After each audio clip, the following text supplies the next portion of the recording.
Phone එක charge වෙන්න අවශ්‍ය කරන දේවල් දෙකක් තියෙනවා. එකක් තමයි වෝල්ට් අගය, අනිත් එක තමයි ඇම්පියර් අගය. V අගයයි A අගයයි.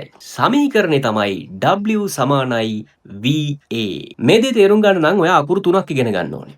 එකක් W අකුර, අනිත් එක V අකුර, අනිත් එක A අකුර.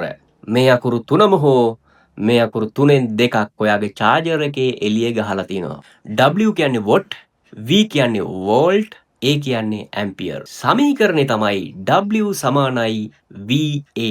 දැන් මොකද්ද මේ watt 20ක charger එකක් කියන්නේ? 5 වැඩි කිරීම 4ත් 20යි. 10 වැඩි කිරීම 2ත් 20යි.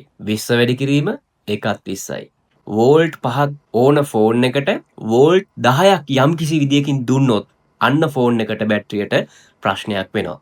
දැන් charger එකේ A අකුර 4යි, ෆෝන් එක ඉල්ලන ප්‍රමාණය 2යි. හැබැයි charger එක බලෙන් දෙන්න යන්නේ නෑ A අකුර. ෆෝන් එක ඉල්ලන ප්‍රමාණයට විතරයි දෙන්නේ. ෆෝන් එක ඉල්ලන්නේ 2යි නම් charger එක නිකුත් කරන්නෙත් 2යි. එයා ගාව 4ක් දෙන්න පුළුවන් වුණාට ඒ ඔක්කොම දෙන්නේ නෑ. මගේ ගාව සල්ලි ගොඩක් තිබුණට මගේ සල්ලි ඔක්කොම දෙන්නේ නෑ. මගෙන් ඉල්ලන ප්‍රමාණයට විතරයි දෙන්නේ.